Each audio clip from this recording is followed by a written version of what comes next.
Think about it, could Snowpiercer actually happen?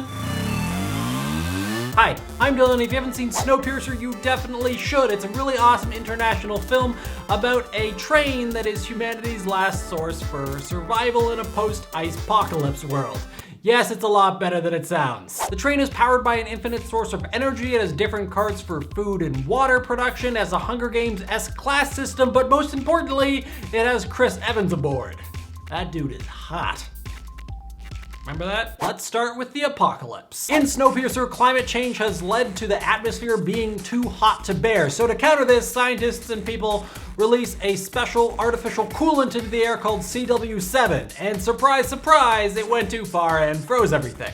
They should have called it Codename Elsa. Am I right? Not gonna let that one go.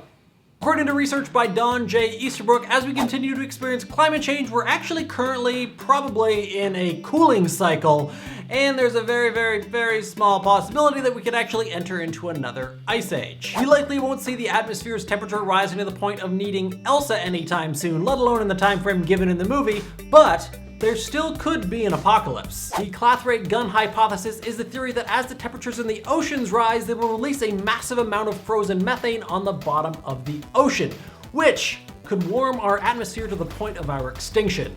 Fun! But with the atmosphere in a cooling cycle, that seems less likely. A solar storm, however, could totally do us in. A solar storm is when the sun sends a bunch of highly charged particles into the atmosphere. The biggest, most recent one that happened was in 1859, when they set fire to some telegraph lines. Scary. Alternatively, we could face extinction if 3 of the Earth's supervolcanoes erupted simultaneously, or if the recently discovered Asteroid 2013 YP-139 continues its course and crashes into Earth Armageddon style, or just via good old-fashioned airborne disease, like maybe Ebola, if that ever becomes airborne.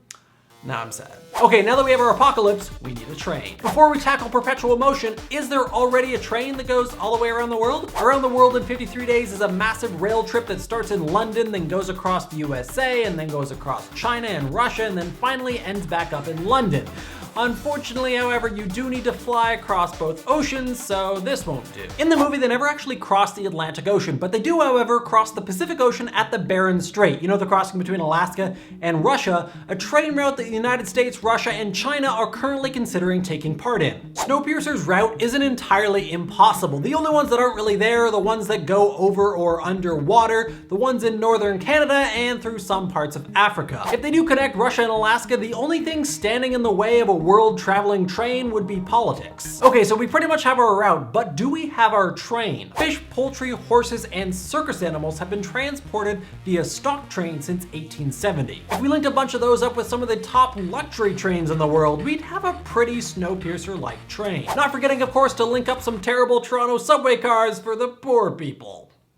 Of course, our stock cars are mainly for transporting animals, not maintaining them. Keeping animals indoors is actually used in practice of what's called intensive farming, which simply put is making farming as efficient as possible by planting very few types of crops, which can actually be done inside very easily, using a lot of different pesticides and keeping animals indoors to reduce their exposure to the elements. In this case, if they went outside, they'd die, but you know. This can lead to a lower quality of food, disease, and ethical concerns. But clearly these people don't care about ethics, so yay! But what about the perpetual engine that powers everything? By definition, it's impossible due to energy loss from friction, among other things, but it still maintains a center of fascination. Many people have tried to build their own perpetual motion machines, most of which use gravity or magnetics to function, but aren't really perpetual. And let's be honest, if we did magically come up with pure perpetual motion in 2014, we would probably stop burning the fuel and stuff that would cause us to ruin the atmosphere and make us use Elsa and create the whole apocalypse thing.